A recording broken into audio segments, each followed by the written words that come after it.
Queridos, nós vamos falar sobre um tema hoje. O Quito ministrou alguns domingos atrás, algo muito parecido. É claro que eu vou para um outro caminho, para não ser um copia-cola, né? Mas nós vamos falar sobre Maria. A gente está aí num especial falando sobre família, falando sobre pais, falando sobre mãe, falando sobre essa sequência. E aí, como no dia que o Quito ministrou sobre Maria eu não estava, mas graças a Deus que estava gravado eu pude assistir, eu até comentei com o Mozinho: Mozinho, você que vai pregar? Eu falei: vou, Mozinho, vou falar sobre Maria. Aí depois eu assisti o vídeo e vi que o Quito tinha pregado sobre Maria, né, Mozinho? E aí eu deixei meio que preparado aqui e depois só apenas dei uma refinada, mas creio que vai ser edificante para a nossa vida, amém? Amém. Então você abre a sua Bíblia comigo no livro de Lucas, no capítulo 1, versículo 46. Nós vamos do 46 até o 51 num primeiro momento.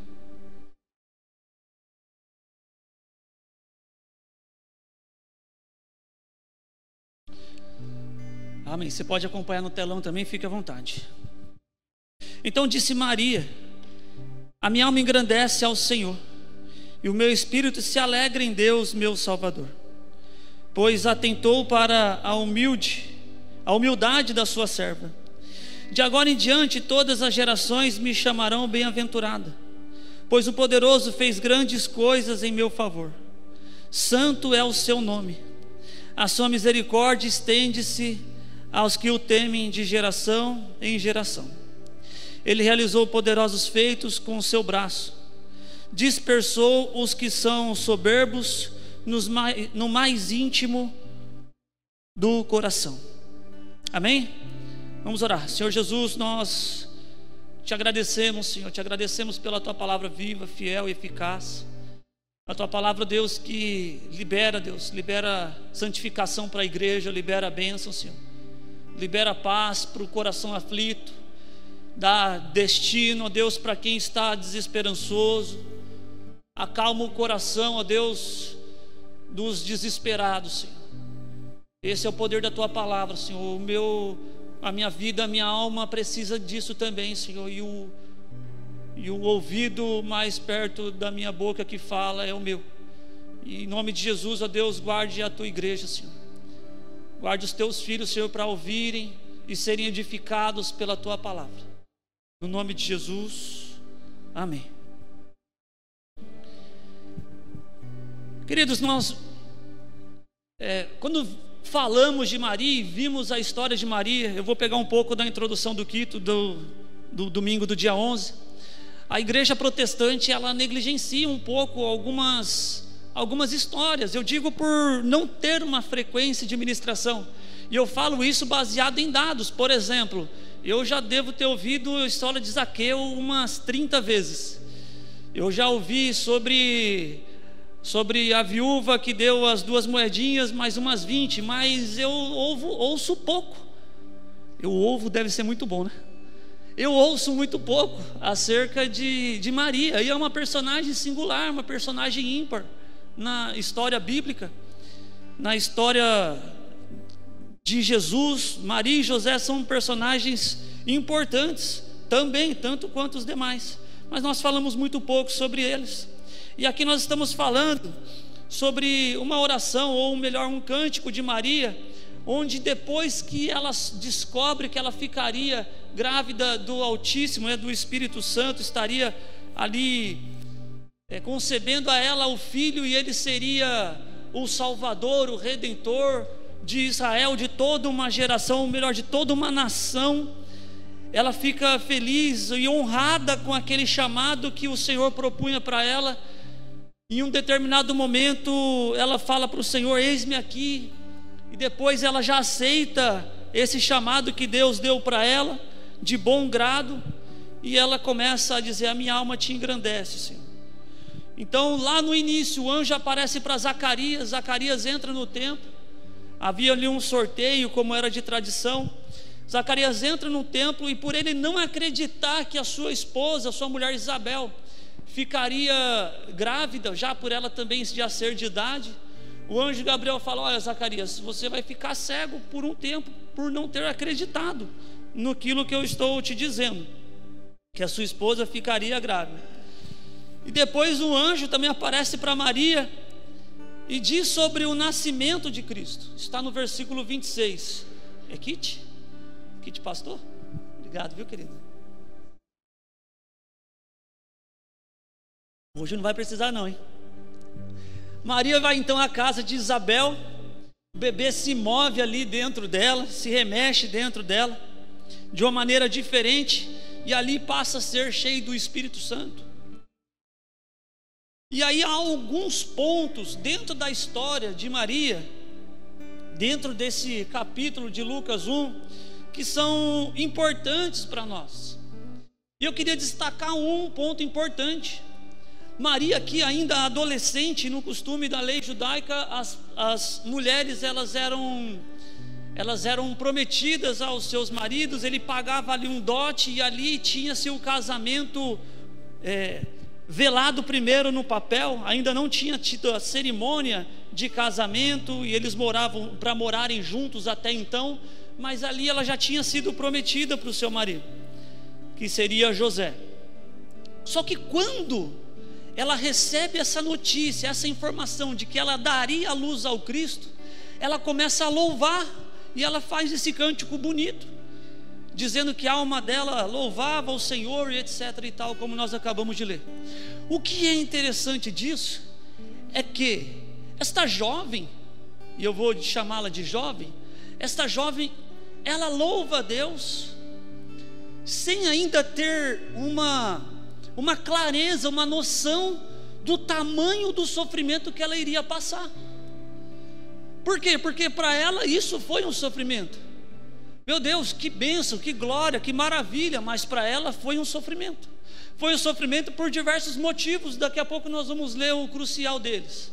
Uma, porque ela ainda não era casada, e isso poderia sujar a sua imagem, poderia trazer uma imagem distorcida sobre o caráter dessa mulher. E outras delas nós vamos ler aqui na sequência. E esse ponto eu gostaria de frisar isso com a igreja nos dias de hoje e trazer uma lição para nós. Louvarmos a Deus, olhando para a vida de Maria, louvarmos a Deus.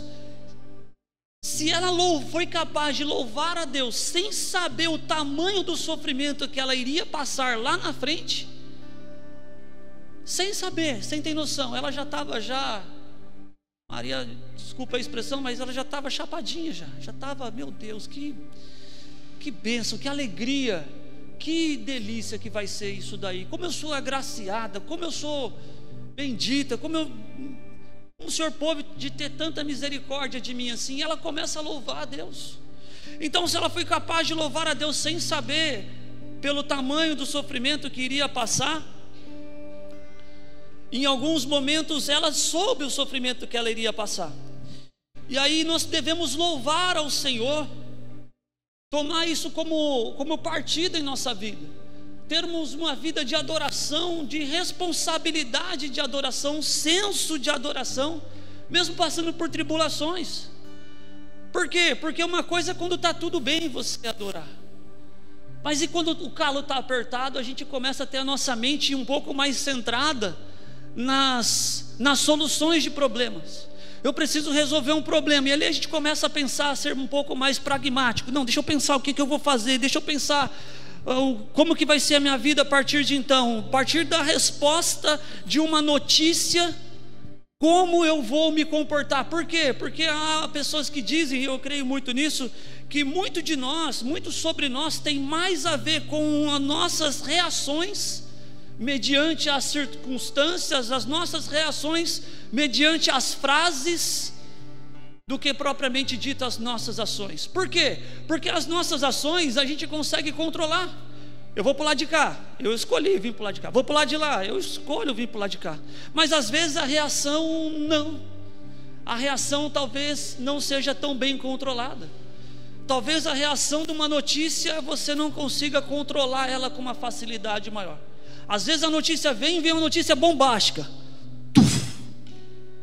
e aí a sua reação, O modo como você reage mediante a notícia tem muito a ver sobre você, sobre quem você é no Senhor, sobre quem você é em Deus. Quando você recebe uma notícia que talvez não te agrade tanto, ou te agrade muito também. Então aqui nós temos a Maria adorando ao Senhor mediante isso. No livro de Filipenses, no capítulo 4, versículo 8, diz assim: nós conhecemos o 13 é muito bem conhecido por todos nós, principalmente os para-choques de caminhão. Tudo posso naquele que...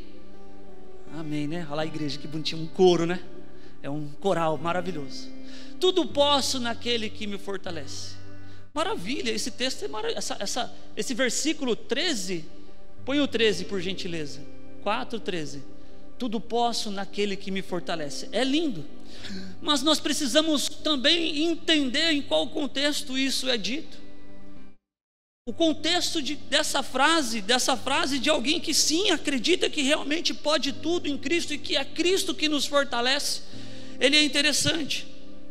Agora vamos para o versículo 8 de Filipenses 4. Quanto mais, irmãos, tudo que é verdadeiro, tudo que é honesto, tudo que é justo, tudo que é puro, tudo que é amável, tudo que é de boa fama, se há alguma virtude, se há algum louvor, nisso pensai. Está falando sobre alguém que está alimentando a sua mente, está alimentando o seu espírito, a sua alma, os seus pensamentos sobre controle. Controle os seus pensamentos. Controle os seus pensamentos, para o seu pensamento não ser algo aleatório ou ser algo que não edifica a sua vida. Para você não pensar asneira ou coisas que vai te trazer apenas tristeza no coração. Controle o seu pensamento. Então pense em coisas boas, pense em coisas amáveis e agradáveis. Versículo 11: não digo isso por necessidade, porque já aprendi a contentar-me com o que tenho. Sei estar abatido e sei também ter abundância. Olha que lindo. Eu sei não ter nada, eu sei estar abatido, sei passar por necessidade, por dificuldades, mas eu também sei administrar o dia da abundância. Tem pessoas que têm dificuldade de dar glórias a Deus ou de louvar ao Senhor nos dias de fartura ou nos dias de escassez. Tudo bem, eu creio que nós não somos uma reta linear, nós temos os nossos altos e baixos, as nossas fraquezas, e glória a Deus por isso, isso faz de nós seres humanos. Mas nós precisamos entender que poder estar fortalecido e poder todas as coisas em Cristo que nos fortalece, é no momento que estamos abatidos ou que estamos com abundância de dias de vida. Às vezes a abundância aqui não está relacionada apenas à nossa situação financeira, às vezes está relacionada à saúde, às vezes não está relacionada à saúde, está relacionado ao emocional. Ter abundância ou ter necessidade, em toda maneira e em todas as coisas estou instruído tanto a ter fartura como a ter fome, tanto a ter abundância como a padecer necessidade. Estou instruído, estou apto a passar por todas essas dificuldades na minha vida. Eu estou apto a sofrer, a ter nada. Estou apto também, acostumado a ter abundância sobrando, transbordando.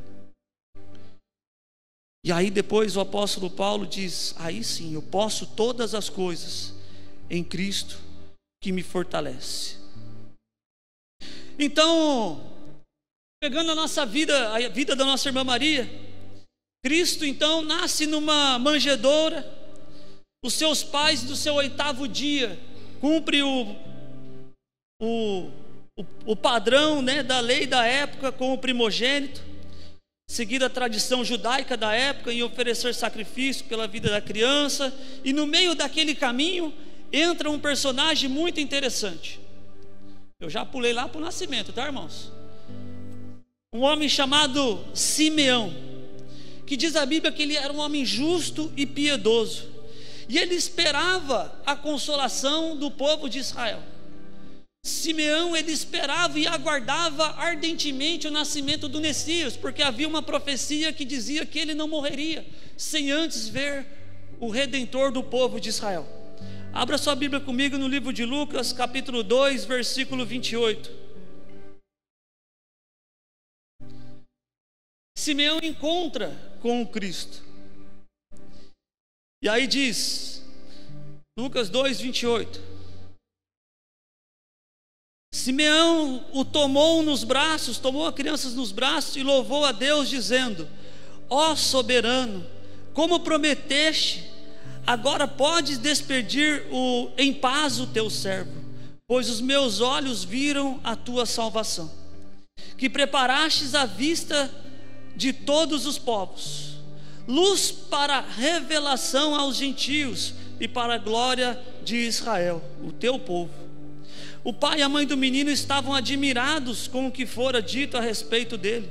E Simeão os abençoou e disse a Maria, mãe de Jesus: este menino está destinado a causar a queda e o surgimento de muitos em Israel, e a ser um sinal de contradição, de modo que o pensamento de muitos corações será revelado. Somente até aqui essa parte do versículo 35. Então Simeão toma o menino nos braços, dá graças a Deus e diz para o Senhor que ele já podia morrer em paz. Os olhos dele contemplou o Messias, ele conseguiu ver o Messias, ele conseguiu ver o Cristo que iria trazer redenção àquele povo, àquela nação, e ele ficou extremamente grato a Deus por isso. E aí ele diz que de modo que o pensamento de muitos corações seria revelado, o pensamento de muitas pessoas seria revelado através da pessoa de Jesus. Um dos ministérios de Jesus foi trazer à tona o coração das pessoas. Nós vamos ver quando Cristo ele encontra, por exemplo, no poço, com aquela mulher, a samaritana. Ele encontra aquela mulher no poço e pergunta: cadê o teu marido, mulher? Onde está o teu marido? E ali o coração dela é revelado. Nós conhecemos a história. Falou: Senhor, eu tenho dificuldade nessa área aí. Eu tenho uma dificuldade nessa área. O coração daquela mulher é revelado. Alguns têm os seus corações revelados mediante a necessidade. Outros têm os seus corações revelados mediante a escassez. Mas o encontro com Jesus revela corações. Quando nos encontramos com Jesus, os nossos corações se tornam revelados. Por quê? Porque uma das coisas que Jesus faz é nos constranger com o seu amor. Quando nos encontramos com Jesus, as escamas dos olhos caem. Quando nos encontramos com Jesus, e isso já era prometido, Simeão já dizia isso antes do menino se tornar o Cristo que conhecemos. Ele revelará corações, ele mostrará a realidade da vida das pessoas e o estado em que elas estão. E há uma revelação no versículo 35. Quanto a você, Maria, quanto a você, mulher, uma espada atravessará a sua alma. Maria, ainda com o menino Jesus, com o Cristo, ainda fisicamente como uma criança, um bebê, Maria recebe uma profecia que deve ter massacrado ela. Acredito eu que ela deve ter ficado um tempinho sem dormir. Maria, uma espada vai transpassar a sua alma. Maria, por enquanto está tudo bem, a sua jornada vai começar, mas se prepare para o dia que essa espada vier. Essa profecia falava do dia em que o seu filho, e ela viria o seu filho ser morto e crucificado. Essa profecia trazida por Simeão, ela traz alguns cunhos, traz edificação, traz exortação e traz consolação para ela de uma maneira muito simples, rápida e objetiva. Maria, fique atenta, se prepare, porque uma espada vai transpassar a sua alma, se prepare porque você vai ver coisas horríveis e horrendas, e assim nós devemos estar preparados. Nós devemos estar preparados para o dia mau. Alguém que não está preparado para o dia de adversidade é alguém fraco, é alguém frágil, suscetível à queda. E eu não estou falando da queda do pecado, eu estou falando das vezes sobre a queda da fé, às vezes a queda da sua estrutura física ou da sua própria estrutura emocional. Por quê? Porque o dia mau vai vir para todos nós. O dia mau vai soprar sobre a casa de todo mundo. E aí eu queria que vocês me ajudassem a nós nos prepararmos para o dia mau. Nós vamos nos preparar com o dia mau utilizando o que a Bíblia diz no livro de Efésios capítulo 6, versículo 13.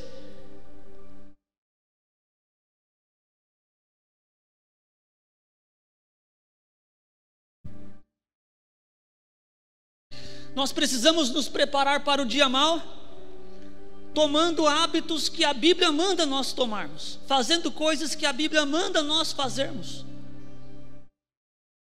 Por isso, portanto, tomai toda a armadura de Deus. Ela não fala para você tomar uma armadura, para você se preparar para o dia mau, para o dia que a espada vai transpassar a sua alma. Nós não podemos tomar uma armadura de Deus. Se nós tomarmos uma armadura de Deus, você vai estar fraco, suscetível a não suportar a guerra. A armadura serve para quem vai passar por uma batalha. A armadura serve para quem vai passar por um momento de luta. Portanto, tomai toda a armadura de Deus para que possais resistir no dia mau. E depois que você fizer tudo isso, depois de terem feito tudo, permaneçam inabaláveis. Em outras versões, fiquem firmes. Tomar armadura é uma responsabilidade nossa, e ficar firme também é uma responsabilidade nossa. Deus coloca sobre nós uma responsabilidade de nos mantermos firmes. Versículo 14: estais, pois, firmes, tendo cingindo os vossos lombos com a verdade, e vestido a couraça da justiça. Cingir os lombos tem muito a ver com aquilo que nós falamos sobre o domingo passado. Cingir os lombos é quando você suporta um peso sobre o seu lombo. Eu creio, irmãos, que Jesus, ele nos alivia o fardo, amém? Amém? Mas ele só vai aliviar o fardo depois que o fardo vir. O fardo primeiro vai vir, depois que ele vem, ele alivia o fardo, mas o fardo tem que vir. E se nós não estivermos preparados para o dia e ao horário que o fardo vier, nós vamos ter dificuldades de caminhar. Nós vamos estar fraquejados. Então fiquem firmes depois que fizerem tudo isso. Cinjam seus lombos com a verdade, e vestida a couraça da justiça,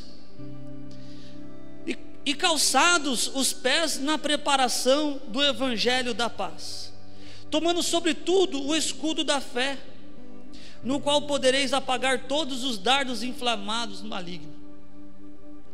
É interessante isso. Por quê? Porque nós temos dificuldade de lidar com esse ambiente espiritual. A Bíblia está falando de um ambiente espiritual. Alguém aqui já viu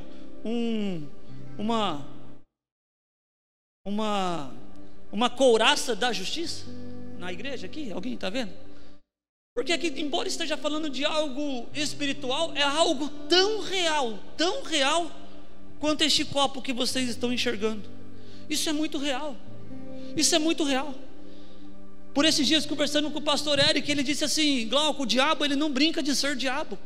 Eu falei: é verdade, pastor. O diabo, ele não brinca de ser diabo. E aqui a Bíblia está dizendo o seguinte para cada um de nós: tomem sobretudo o escudo da fé, se protejam, no qual podereis apagar todos os dardos inflamados do maligno. É interessante isso, porque a gente não acredita que tem sobre as nossas vidas ataque. A gente não acredita que chega ataque sobre nós. Satanás, ele vai atacar você sim, vai atacar a mim. Ele ataca a gente o tempo inteiro. Ele é Satanás desde sua queda, desde o início do mundo. Às vezes na sua mente, às vezes no seu coração, às vezes nos nossos filhos. Eu disse isso outrora aqui. A gente acredita que Satanás só quer brigar com a gente e não vai atentar a vida dos nossos filhos, colocando sobre a mente deles, imputando sobre a vida deles um peso maior ou um fardo maior do que o qual eles também tentam e devem suportar. Isso é criança sendo criança é assim, glória a Deus por isso. E tomai também o capacete da salvação e a espada do Espírito, que é a palavra de Deus. Aleluia. Tomem a palavra de Deus para se defender. Satanás tentou contra Jesus de que maneira? Jesus, levado pelo Espírito ao deserto para ser tentado. É o que a Bíblia diz. O próprio Espírito leva Jesus, leva o Cristo para o deserto. E quando ele foi tentado a sair do propósito. Ele foi tentado a descumprir um propósito que Deus tinha colocado sobre a vida dele.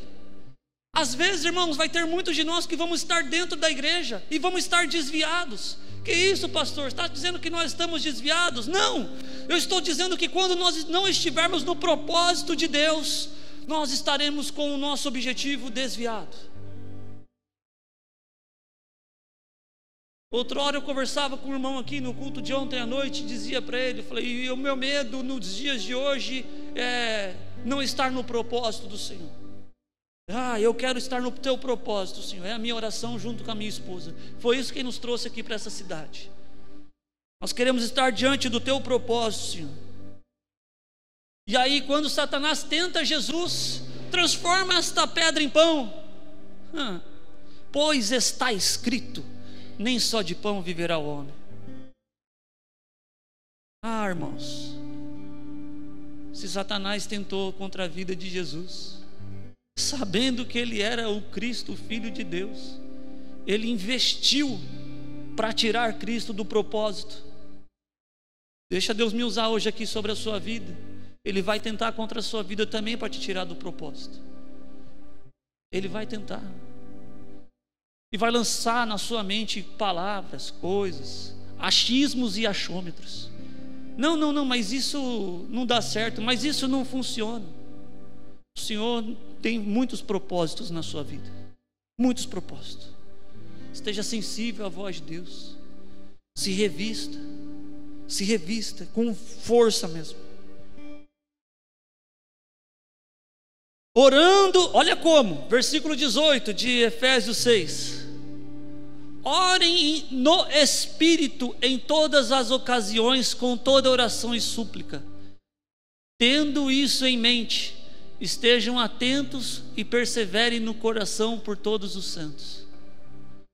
Orando no Espírito, orando incessantemente, orando em todo o tempo, orando sem cessar. Orai sem cessar. É outra coisa que vai nos fazer permanecer no foco. É outra coisa que vai nos fortalecer no dia mau. Lembre-se, nós estamos falando sobre o dia mau. A oração vai nos fortalecer para suportar o dia mau. Às vezes o dia mau ele não vai ser um dia para ser vencido, vai ser um dia apenas para ser suportado. Maria não venceu o dia mau. Ela precisou suportar o dia mau. O dia da morte do seu filho, o dia que a espada transpassou o seu coração. E dali então houve um período de silêncio, onde pouco se ouviu falar de Maria e de José. Eles são meio que apagados ali. Mas Jesus crescia na graça e no conhecimento, nós sabemos disso. E depois, lá para frente, quando nós vamos olhar lá para frente, Jesus já realizara milagres, já mostrou que ele era o Cristo, Filho de Deus, curou o cego, o leproso. Ele passa a ser preso. Pedro o nega, ele é levado até o Sinédrio, chega diante de Pilatos e Herodes, e aí Jesus percorre até o monte chamado Caveira, ou Gólgota, para que se cumprisse também a profecia de Simeão.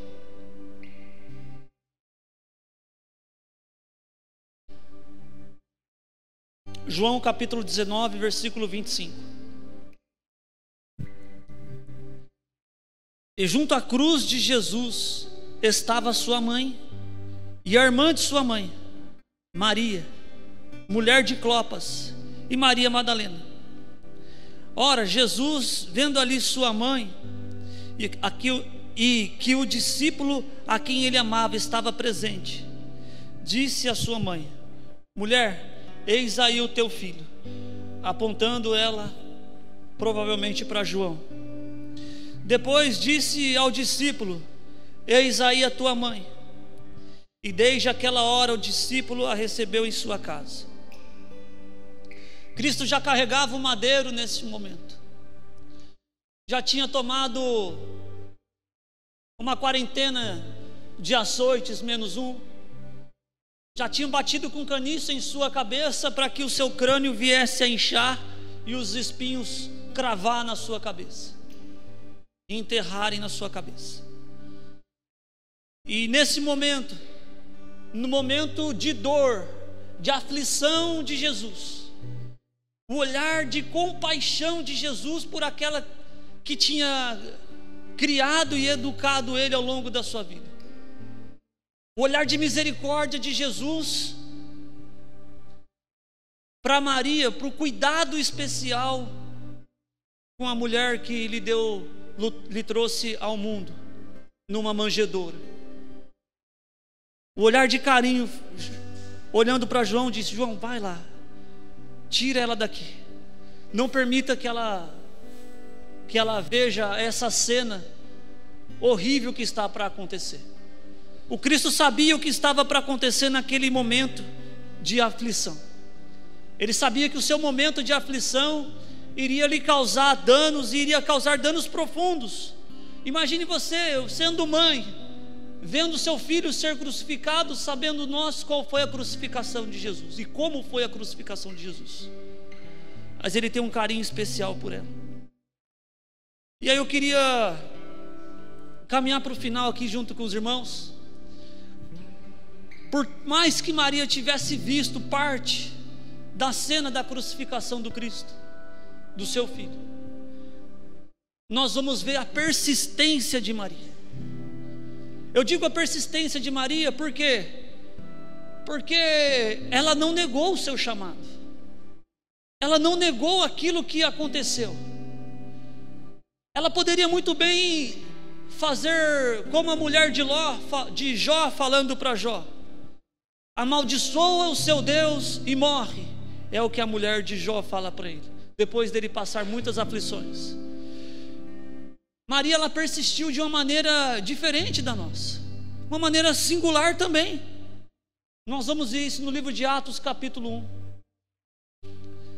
A persistência. Sabe, irmãos, seguir o caminho de Jesus, eu diria que num determinado momento é fácil.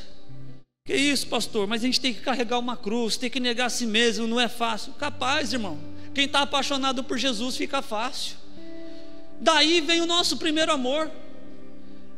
Olha para o novo convertido, cheio de gás, de energia. Eu quero Jesus, e ora, e jejua, e busca, e se consagra, e quer saber o que o povo crente faz, o que o pessoal que ama Jesus faz. Ah, o que é isso? Chama-se discipulado. O que é isso? Eu quero saber o que é, eu quero fazer também. Ah, o que é esse outro aí? Ah, chama vigília. Vamos participar, quero participar também, eu quero me envolver, eu quero Jesus, Jesus é bom, que delícia. Mas sabe o que acontece? O problema não é ir para Jesus, o problema é persistir em buscar e seguir Jesus com o mesmo entusiasmo. Seguir Jesus com o mesmo entusiasmo é o que nos abala, é o que nos afeta. Seguir a Jesus com o mesmo entusiasmo como se você tivesse acabado de ser batizado, é o grande X da questão. Ter ardência no coração pela chama do primeiro amor.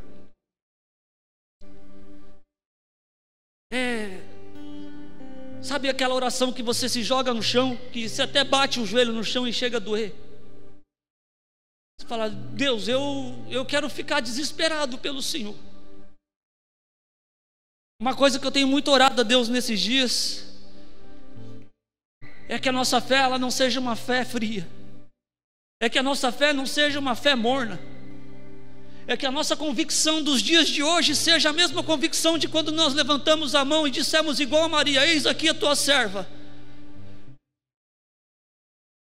Essa convicção ela não pode morrer dos nossos corações. Mas a frieza, a escuridão, as coisas do dia, ela certamente vai tentar nos esfriar, nos tirar do foco, nos levar para passear, apontar às vezes um outro caminho, deixar as práticas da chama da vontade de estar com o Senhor em segundo plano. A persistência, o problema não é seguir, é seguir e prosseguir e conhecer ao Senhor. O chamado para os discípulos foi dessa maneira. Jesus, quando chamou os discípulos, ele chamou os discípulos e falou: vem cá você agora, Pedro, vai ser pescador de homens, você vai ser pescador de almas, você agora vem cá, deixa o que você está fazendo e vem comigo, eu tenho um novo chamado para a sua vida. Cristo sabia que eles iriam passar por uma frieza. Durante a morte do Senhor Jesus, nós já falamos isso alguns domingos atrás. Olha a frieza que estava os dois discípulos ao caminho de Emaús, a ponto de estarem andando junto com Jesus. Recordar é viver, estar andando junto com Jesus e ser indiferente à presença de Jesus.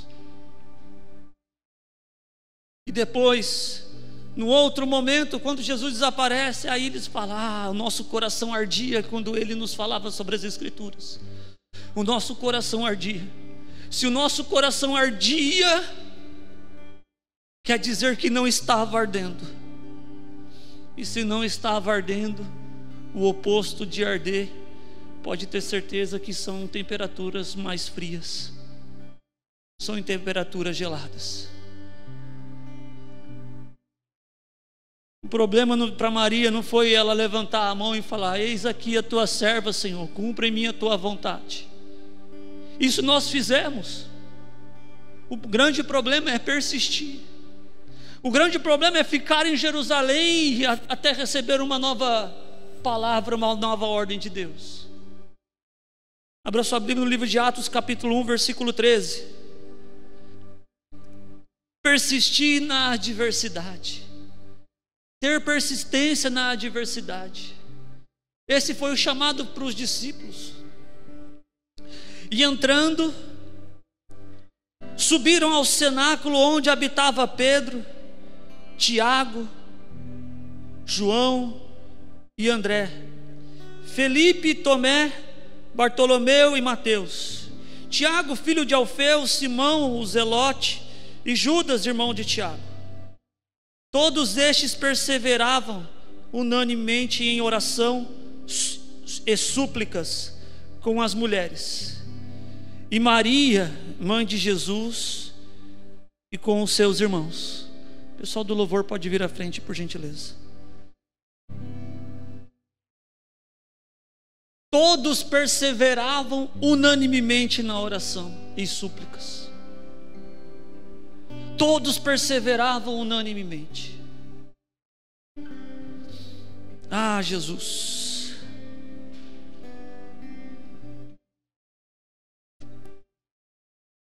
Quem estava neste dia? Maria estava lá. Ela seguiu o seu chamado. O chamado de Maria num determinado momento foi para cuidar do Filho de Deus, do Cristo. No outro momento, não mais. No outro momento, o chamado para Maria era igual aos dos discípulos: permaneça em Jerusalém. Fique e permaneça perseverando na oração. Fique e permaneça se enchendo e revestindo do poder do alto, do céu. Fique até que você encha a ponto de transbordar. E aí sim, Atos capítulo 2, versículo 1. E chegando o dia de Pentecostes, estavam todos reunidos num só lugar. E de repente veio do céu um som, como um vento muito forte, e encheu toda a casa a qual todos estavam assentados. E viram que parecia línguas de fogo, que se separaram e pousaram sobre cada um deles. E todos ficaram cheios do Espírito Santo, e começaram a falar em outras línguas, conforme o Espírito os capacitava, os concedia. Se coloca de pé em nome de Jesus.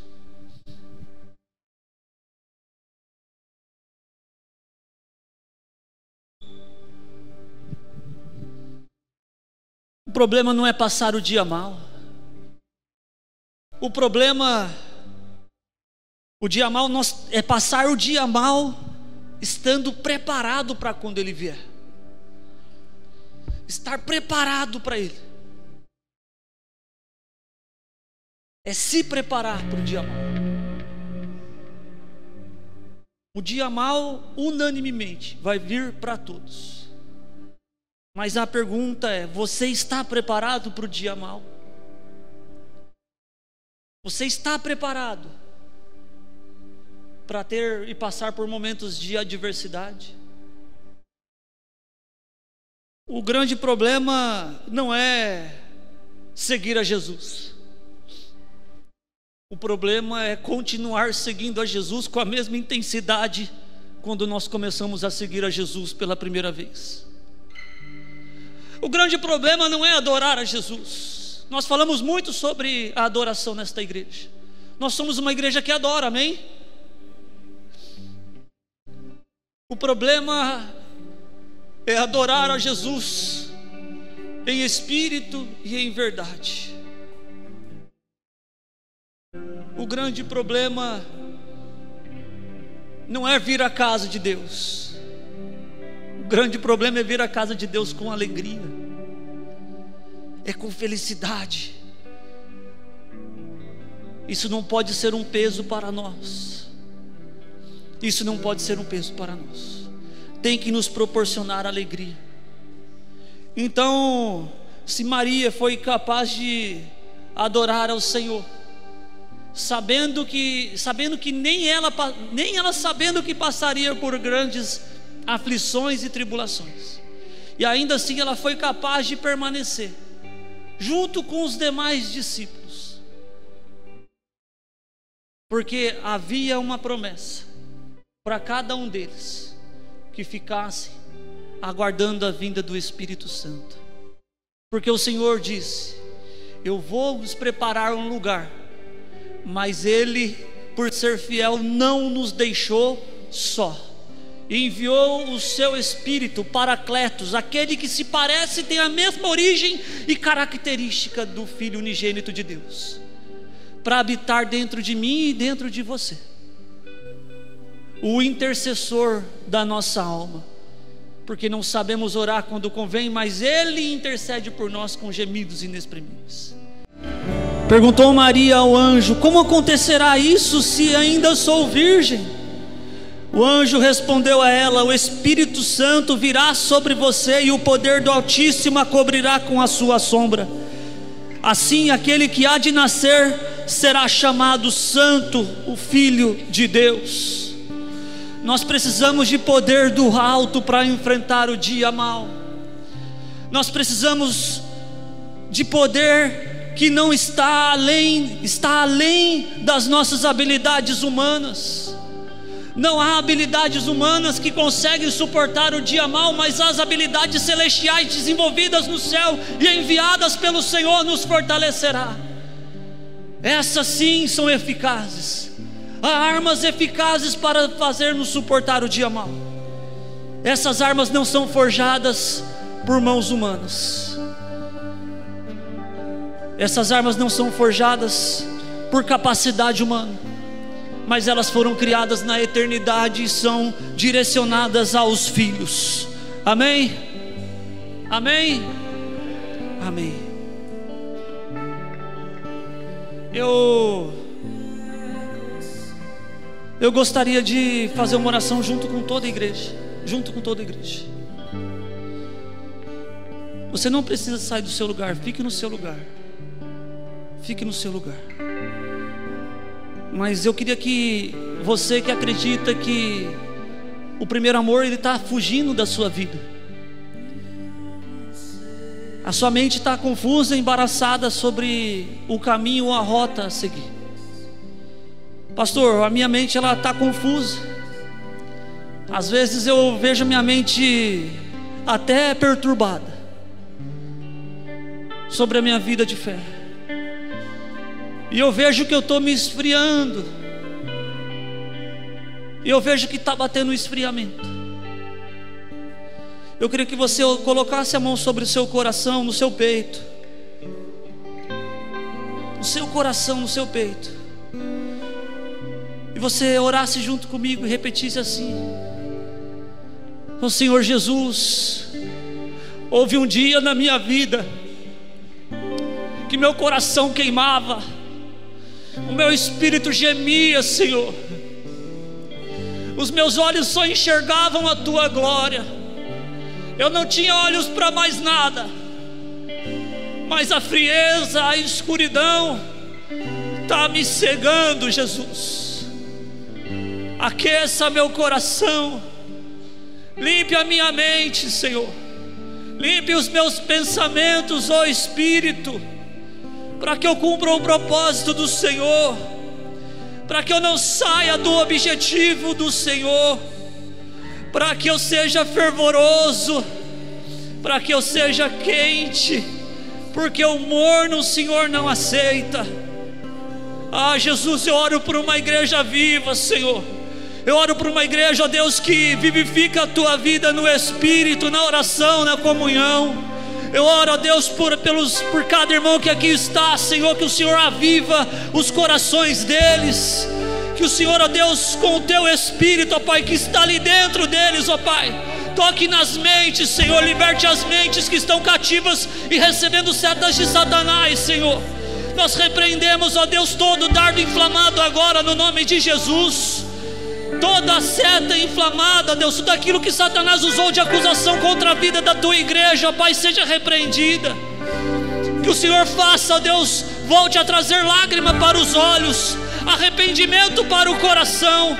Que o Senhor volte, ó Deus, a trazer, ó Deus, o clamor nas madrugadas, Senhor, o despertar nas madrugadas, ó Deus, daqueles que oravam antes.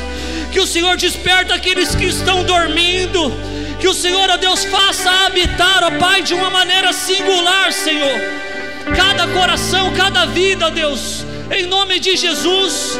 Em nome de Jesus, coloque lágrima nos olhos, faça o coração ficar apertado, Jesus. Traga à memória aquilo que trazia esperança para a Tua igreja, Pai. É a Tua noiva, ó Espírito Santo de Deus. Aviva estes corações, aviva, Deus, as nossas almas.